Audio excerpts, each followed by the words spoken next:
আসসালামু আলাইকুম এভরিওয়ান, সবাই কেমন আছেন? আল্লাহর রহমতে সবাই ভালো আছেন আর আল্লাহর রহমতে আমি অনেক ভালো আছি। তো এই যাবত আমি ভিডিও করি বাট আমি আমার পরিচয়টা দিই না, এমনকি আমার নামটাও বলি না।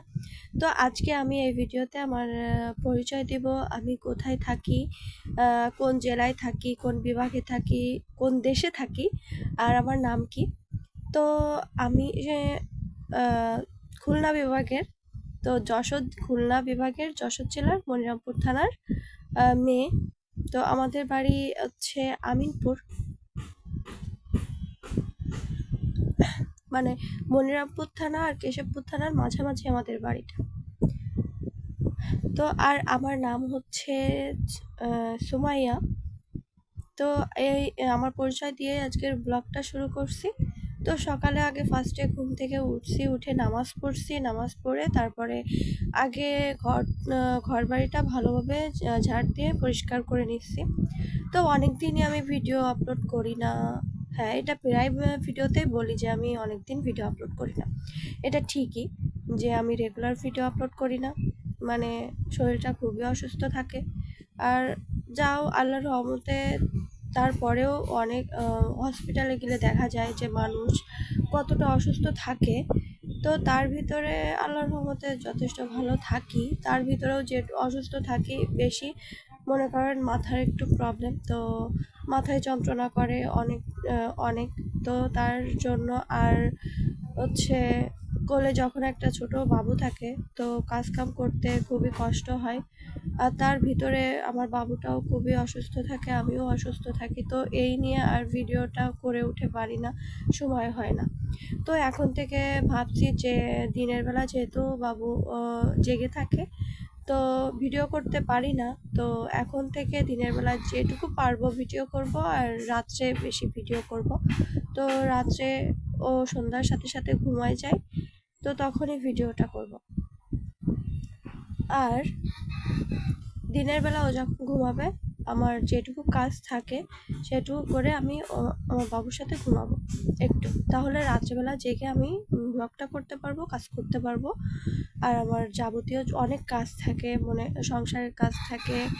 তারপরে আমি যেহেতু সেলাইয়ের কাজ করি, মানে ড্রেস সেলের কাজ করি, হাতের কাজের। তো সেলাই করতে হয়, ড্রয়িং করতে হয়, তার ভিতরে সেলাই মেশিন আছে, তো সেলাই মেশিনের কাজ করি টুকটাক। তো সব মিলিয়ে আমার রাত্রে কাজ করতে গেলে সুবিধাই হয়। তো সকালে একবারে রান্না করে রাখি আর একসাথে অনেকগুলা, এখন রুটি তৈরি করতেছি, ওদিকে আবার চুলার পরে তরকারি ভাত বসাই রাখছি। তো রুটি একসাথে অনেকগুলো তৈরি করে অল্প ভেজে রেখে দেবো, তাহলে আমার যখনই লাগবে আমি সাথে সাথে ফ্রিজ থেকে বের করে আমি হচ্ছে তাড়াতাড়ি রুটিটা ভেজে নিতে পারবো। তো আমার বেশি সুবিধা হবে। তো যখনই একটু সময় বেশি পাই সেই সময়ের ভিতরে অনেকগুলো রুটি একসাথে বা করে রাখার চেষ্টা করি, যাতে আমার অন্য সময় টাইমটা বাঁচে আর কি, সেই টাইমটাতে আমি অন্য কোনো কাজ করতে পারি। তো আর আমি এই যে ভিডিওগুলো করি, এটা অ্যাকচুয়ালি আমার হাজব্যান্ড ছাড়া আর কেউ জানে না। আর আমাদের বাড়িটা যেহেতু পাঁচিল করা, তো বাড়ির ভিতরেই আমি ব্লগ করি। তো এটা হচ্ছে বাইরের লোক অত বুঝতে পারে না, জানতে পারে না। তো তার জন্য আর আমি ভিডিওতে ফেসটা রিভিল করার খুবই কম চেষ্টা করি, যাতে আমার ফেসটা কমই দেখা যায়। তো শুধু কাজটা করব সেটাই দেখানোর চেষ্টা করব বেশি করে। আর একটা কথা এই যে কষ্ট করে, মানে ভিডিও তেমন ছাড়ি না, তার জন্য হয়তো আমার ভিডিওতে ভিউজ কম আসে। ভিউজও বলতে গেলে মোট আসেই না, এমন একটা অবস্থা।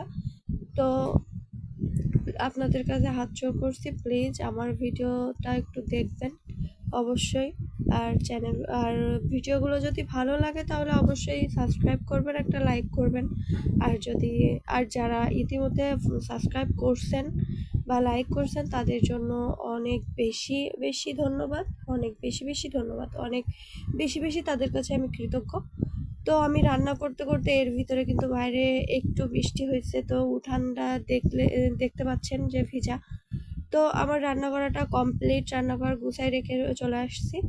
আর এর ভিতরে আমার বৃষ্টি পড়তেছে, তো আমার মুরগির কোঠার চালটা মানে ভালোভাবে ঠিক না। তো সেটা দিয়ে পানি পড়তেছে আর আমার মুরগি দুইটা হচ্ছে তাওয়ায় বসছে। মুরগি দুইটা তাওয়ায় বসছে ডিম নিয়ে আর কি। তো বৃষ্টি যদি তাওয়ার ডিমে পড়ে তাহলে ওই ডিমগুলা নষ্ট হয়ে যাবে, ডিমগুলো আর ফুটবে না। তো সেটাই আমি ভিজে ভিজে চালটা একটু ঠিক করতেছিলাম যাতে বৃষ্টিটা না পড়ে। আর আমার শাশুড়ি কিন্তু আমার কাজে খুবই সাহায্য করে। মনে করেন আমার দুইটা গরু আছে, দুইটা ছাগল আছে, আমার বাবুর আকিকার দেওয়ার জন্য কিনে রাখছি। তো ওইটা এখনো দাঁতিনি, মানে বয়স হয়নি আকিকা দেওয়ার। তো কিছুদিন আমাদের পুষতে হবে, পালতে হবে আর কি। তো তার জন্য দুইটা ছাগলের খাওয়া, তারপরে আমার হাঁস আছে, 4টা হাঁস আছে, দুইটা মুরগি আছে, তারপরে 5টা পাকিস্তানি মুরগির বাচ্চা কিনছিলাম 100 টাকা করে। তো সেগুলো আছে।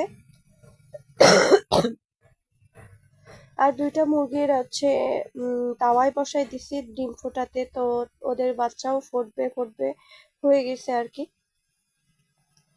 তো এই নিয়ে সারাদিন আমার এই টুকটাক কাজ। আর আমার বাবুটা এখনো হাঁটতে পারে না, বাট নিজে নিজে উঠে দাঁড়াচ্ছে, 1-2 পা বাড়াচ্ছে আর কি।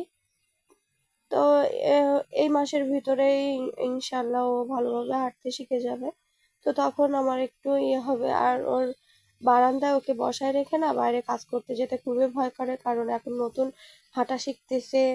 তো যদি বাই চান্স পড়ে যায় তো সেটা ভয় করে। তো বাইরের কাজ কাম সবকিছু গুছায় রেখে আসছি। তো এখন এসে আমার জুতার র্যাকটা একটু ময়লা হয়েছে, অপরিষ্কার রয়েছে। তো সেটা ভাবলাম একটু পরিষ্কার করে রাখি আর কি, গুছায় রাখি। তো তার যতই গুছায় রাখানোর চেষ্টা করি রেখে না কেন একদমই থাকে না। ছোট বাচ্চা থাকলে আর যা হয় কি, ওর এক ঝুড়ি খেলনা। তো জুতার একটা ওই হাঁটা শিখছে বলছি না, নিজে নিজে দাঁড়াতে পারতেছে, হাঁটতে 1-2 পা হাঁটতেছে। তো ওটা করে সমস্ত জিনিস যেখানে যা থাকে সব বের করবে, র্যাকের ভিতর থেকে কাপড় চোপড় বের করবে। তো সবকিছু মানে যাচ্ছে না তাই করে দেবে। আর সারাদিন আমার ওটাই খাচ্ছে গুছাতে হবে। ওর এক ঝুড়ি খেলনা আমার নিতান্ত দিনই 5-6 বার করে উঠাতে হয়। খেলা তো করে না, শুধু ঝুড়িটা ধরে উবুর করে দেবে, এ হচ্ছে ওর কাজ। তো আর টেবিলটাও ভালোভাবে অপরিষ্কার ছিল, তো সেটা পরিষ্কার করে নিচ্ছে। আর এটা হচ্ছে জমজম কূপের পানি। আমার একটা চাচতো শ্বশুর গেছিল ও হজ করতে, তো তিনি আনছিল তাই সবাইকে দিয়ে গেছিল অল্প অল্প করে। তো ওর ভিতরে একটু পানি মিক্স করে রাখছি, পানি মিক্স করে রাখলে নাকি হয়। তো মিক্স করে একটু বেশি করে রেখে দিলাম, বাবুর খাওয়ানো হয়, আমরা মাঝে মাঝে খাই। তো কাজ কাম সব রেডি গোছানো হয়ে গেছে, তারপর চলে আসছে আমার সকালের নাস্তাটা করতে। তো এখানে মিষ্টি কুমড়ার তরকারি আছে, 1 কাপ চা, একটা ডিম সিদ্ধ, আর স্যালাড, আর 2টা রুটি। তো আমার ডায়েট চলতেছে একটু, মানে বাবু হওয়ার পরে একটু বেশি মোটা হয়ে গেছে। আগে কিন্তু আমি এতটা বেশি মোটা ছিলাম না। তো তার জন্য এখন ভাবতেছি দিনে 2 বার রুটি খাবো, 2টা 2টা করে, আর দুপুরে একবার শুধু অল্প ভাত খাবো, তাও একটা বাটি মেপে। তো সেটাই চলতেছে, আল্লাহর রহমতে একটু কাজ হচ্ছে, মনে হচ্ছে যে আমি অনেকটা আহ উম নাটা গিয়ে স্লিম হয়ে গেছে আর কি। যে যেগুলো ড্রেসগুলো আমি আগে পরতাম সেগুলো এখন পরলে আমার গায়ে অনেকটা বেশি লুজ হয়ে যাচ্ছে। তো তারপরে কাজ কাম সেরে আমি চলে আসছি আমার মেশিনের কাজ করতে। তো আজকে ভিডিও এই পর্যন্ত। আসসালামু আলাইকুম।